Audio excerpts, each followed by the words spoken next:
আজকে আমি চলে এসেছি নেতাজি কলোনি লোরেন্স ক্লাব। আর এখানে আসলে উদ্দেশ্য একটা, এনাদের কিন্তু আজকে শারদ উৎসবের শুভ হচ্ছে খুঁটি পুজোর মাধ্যমে।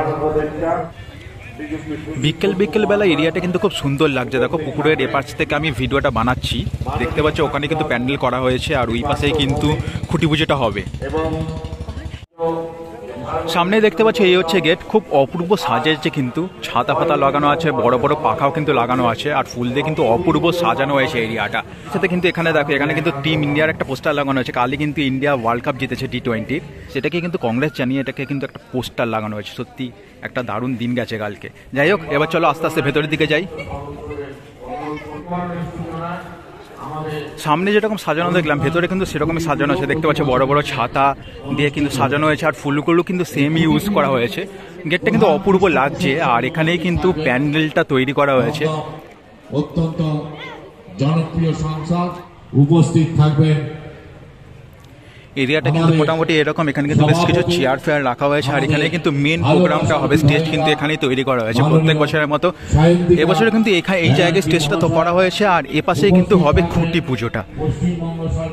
এই দেখতে পাচ্ছ এখানে কিন্তু খুঁটি পুজোর আয়োজন করা হয়েছে আর কিছুক্ষণের মধ্যে খুঁটি পুজো শুরু হবে, সেটারই কিন্তু তোড়জোড় চলছে। এই পাশে কিন্তু খুঁটিটা রাখা রয়েছে, তোমরা দেখতেই পাচ্ছ। খুঁটি কিন্তু সাজানো হচ্ছে এখন, ফুল দিয়ে কিন্তু সাজানো হচ্ছে। যাই হোক, এখানে আমি তোমাদের পরে দেখাচ্ছি, আগে সাজানোটা হয়ে যাক। এপাশে দেখতে পাচ্ছি এপাশেই কিন্তু খুঁটি পুজোর আয়োজন করা হয়েছে। এই হচ্ছে এনাদের এবছরের ব্যানার। যাই হোক, ব্যানারে কী কী লেখা আছে সেটা তোমরা দেখে নাও। আমি মেন তোমাদের যে জিনিসটা দেখানোর জন্য এসেছি, সৃজনে রয়েছেন শ্রী সৌরভ দত্ত অর্থাৎ রাজুদা, কিন্তু এবছর এখানকার মণ্ডপ শিল্পী, আর প্রতিমা শিল্পী রয়েছেন শ্রী ভাস্কর প্রদীপ রুদ্রপাল।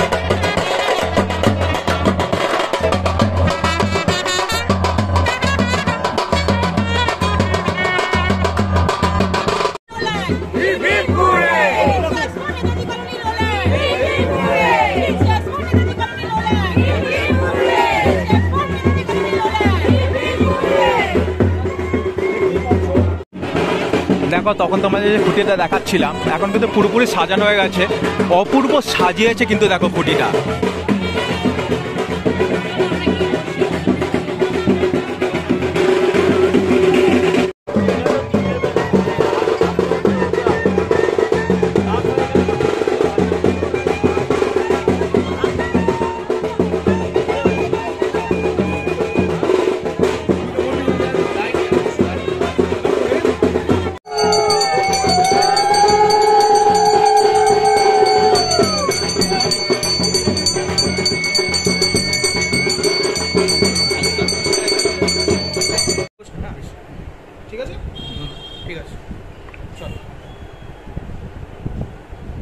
এবছরও আবারও রাজুদার সাথে গত বছর, তার আগের বছর আলাপ হয়েছিল বোধহয়। তো গত বছর মানে বাংলার মনে হয় সব থেকে বড় জাহাজ আমরা দেখেছিলাম এখানে। এবছর কি দেখবো বলো দেখি। এক্ষুনি পুরোটা ডিসক্লোজ করছি না, হ্যাঁ, কিন্তু মন্দিরটা ভারতবর্ষের মন্দির নাকি ভারতবর্ষের মন্দির? সপ্তম আশ্চর্যের মধ্যে কোনো মন্দির নাকি? একটা ক্লু জাস্ট আমি তোমার থেকে। না, ওরকম ব্যাপার। আচ্ছা, রিনাউন্ড মন্দির, আচ্ছা, নতুন একটি মন্দির। আচ্ছা, এখন দেখা যাচ্ছে কলকাতা এবং কলকাতার বাইরের জেলাতে বিভিন্ন ধরনের মন্দির তুলে ধরা হচ্ছে। এটা কোথাও গিয়ে মনে হচ্ছে যে মনোটোনাস হয়ে যেতে পারে দর্শকের কাছে? আমার বরং ঠিক উল্টোটা মনে হচ্ছে। আমার মনে হচ্ছে আবার ফিরে আসছে সেই জায়গাটায়। কারণ হচ্ছে গিয়ে আমাদের এই মন্দির মসজিদ এই ব্যাপারগুলো তো আজকের থেকে নয়, হাজার হাজার বছর ধরে। তা কোনো মন্দির কোনো মসজিদ সেগুলো কখনো আমাদের মনোটোনাস মনে হয়েছে? আমাদের একটা কালীবাড়ি যেতে গেলে আমাদের দক্ষিণেশ্বর কখনো মনোটোনাস হতে পারে? সুতরাং ঠাকুরকে দেখতে যাবো, মন্দিরেই যাবো, এইভাবেই ভাবছি। রাজুদা, তোমার কাজে আমরা দেখেছি ফাইবারের প্রচুর ব্যবহার হয়। গত বছর তো দেখেছি বেশ ভালোভাবে ব্যবহার হয়েছিল, অ্যান্ড যেটার জন্য মণ্ডপটা আরো বেশি ফুটে ওঠে। এবছরও সেটাই হচ্ছে। আর সামনের জলাশয়টাও তাই জন্য ব্যবহার করা। একদমই তাই।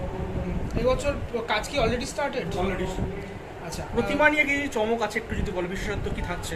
পুরোটা বলছি না, প্রদীপটা বানাচ্ছি। প্রদীপ রুদ্রপাল বড় শিল্পী, উনি বানাচ্ছেন। ঠিক আছে, পরবর্তীকালে কোনো একবার সময় হলে তখন দেখা করানো যাবে প্রদীপটার কাছে। ওইটা একটি এবং কাজটা ওইটা করছেন। সমস্ত ছবি আদান প্রদান হয়ে গেছে, দুজনের বসা হয়ে গেছে, আশা করি দারুণ হবে। যে মন্দিরটা হচ্ছে সেই মন্দিরের আদলেই কি ঠাকুর নাকি ঠাকুর? একদমই তাই, সেই মন্দিরের ঠিক আদলে না হলো সেই এলাকার আদলে ঠাকুর। আচ্ছা, এবার যে মন্দিরটা আমরা জানি যে প্রত্যেকটা মন্দির যে ভৌগোলিক অবস্থানকে কেন্দ্র করে থাকে, সেই এলাকাটাও কি এখানে সেভাবে ফুটিয়ে তোলা হয়? একদমই কেন জিজ্ঞাসা করলাম প্রশ্নটা, গত বছর জাহাজে যখন আমরা ঢুকছি সেই জায়গাগুলো মানে সেই ব্যাঙের ছাতা পাতা ওইগুলো রয়েছে, সেইগুলো কিরকম থাকবে জায়গাগুলো? আরেকটু অপেক্ষা করবে, একটু অপেক্ষা করবে। আচ্ছা, মানে অপেক্ষা তো করতে ইচ্ছা করছে না, জানতে ইচ্ছে আর করছে। কবে থেকে স্পটে মোটামুটি বাসের যে কাজ আর 7 থেকে 10 দিন ধরে, এক সপ্তাহ। এক সপ্তাহের মধ্যে ফিল্ডে কাজ শুরু হবে। আচ্ছা, এবছর মোটামুটি কবে মানে তোমরা উদ্বোধন করছো? মানে এরকম উদ্বোধন হচ্ছে ওই মহালয়ার একদিন আগে বা পরে। তার কারণ হচ্ছে সিএম জবে বিয়ে করবেন মোটামুটি, কারণ এখানে তো একটা মানে ওইভাবে উদ্বোধনটা হয়। ওই মোটামুটি মহালয়ার একদিন আগে বা পরে। এবার একটা ইমোশনের কথায় আসি, বরানগরে এশিয়ান পেইন্টস ঢোকে না, কি বলবে এশিয়ান এই পেইন্টস? তো বিরাট দুঃখের ব্যাপার। তাই জন্য তো জিজ্ঞেস করলাম আমি তোমার মনের কথা। মনে দুঃখ মানে একটা বিরাট দুঃখের ব্যাপার। কারণ হচ্ছে কি, আমি একটা কথা বলি, কারণ এই যে তোমাদের মাধ্যমে এটা তো বিভিন্ন জায়গায় সারা পশ্চিমবঙ্গে ছড়িয়ে যাবে।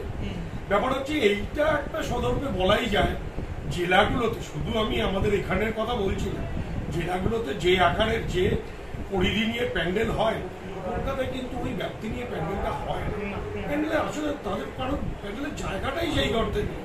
এখানে প্যান্ডেলের ব্যাপ্তিটা অনেক বড়, 200 ফুট প্যান্ডেল করার জায়গাটা কোথায় আছে কলকাতা? আপনার কি থাকবে এশিয়ান পেইন্টস কর্মকর্তাদের কাছে, অর্গানাইজেশনের কাছে? প্রচন্ড আসুক, অন্তত কিছুটা করে, যেরকম ভাবে আস্তে আস্তে এক সময় শুধু কলকাতা ছিল, বৃহত্তর কলকাতা হচ্ছে, সেখান থেকে তাদেরও ব্যাপ্তি বাড়ুক, এটা চাই। সাউথ কলকাতাটা তো শেষ হচ্ছে না, বাড়তে বাড়তে কোথায় চলে গেছে। নর্থটা ঠিক শ্যামবাজারের এই তালাব ব্রিজটা কিছুতেই দেখি আর টপকাতে পারে না। একদমই তো। বেশ, মানুষের ঢলটা কি এশিয়ান পেইন্টস না ঢোকাটা অনেকটা তোমাকে আশ্বস্ত দেয়, এত মানুষের ঢলটা? মানুষ দেখো, মানুষ কিন্তু হচ্ছে গিয়ে, আমি তোমায় বলি এই ব্যাপারে, এই বিভিন্ন সিনেমাগুলো হয় না, প্রায় হয়তো 1-2 এশিয়ান পেইন্টসটা একটা ম্যাটার করে ঠিকই, সেটা হচ্ছে সংগঠক শিল্পীর কাছে একটা বিরাট পাওনা। কিন্তু দর্শক, জানো তো, দর্শকরা তো বোকা ভাবলে চলবে না, তারা সুন্দর দেখতে আসে। তারা কিন্তু তাদের এই যে হুইসপারিং প্রচার, ইভেন তোমাদের মাধ্যমে এই যে একটা প্রচার মাধ্যম, তারা দলে দলে ভিড় করে এইটা দেখবে। তারা এত কিছু ভেবে আসে না যেটা এশিয়ান পেইন্টস পেয়েছে বা পায়নি। লাস্ট কোশ্চেন আমার, একজন শিল্পী হিসাবে বলো, ক্রিয়েটিভ পুজো নাকি দৃষ্টি নন্দন পুজো, কোন প্যান্ডেলটা তোমার কাছে মনে হয় যে দর্শকের কাছে পৌঁছে যাবে? দৃষ্টি নন্দন পুজো। আস্তে আস্তে ফিরতেই হবে সেই জায়গায়। সারা বছর ধরে বিভিন্ন চাপ, এত মাথায় চাপ নিয়ে তারপরে আবার প্যান্ডেলে ঢুকে যদি বিভিন্ন রকম চাপ পড়ে মাথায়, কি বানালাম বা কি করতে হচ্ছে, কাউকে গাইড লাগে, তাহলে আমার মনে হয় একটু চাপই লাগে। আচ্ছা, আর এই যে প্রকাশ না করা কি মন্দির হচ্ছে, সেটা কি কোনোভাবে অন্য শিল্পী মানে করে নেবে? না না না, একদম না। কিছু জিনিস জানো তো, খুলতে নেই তো পুরোটা।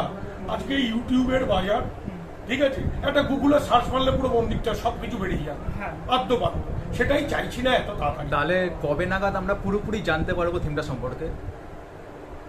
আরো ধরো 1.5 মাস। 1.5 মাস পরে মোটামুটি জেনে যাবো। তো থাকবে। থ্যাংক ইউ রাজুদা কথা বলার জন্য, আবার দেখা হচ্ছে। একদম, নমস্কার।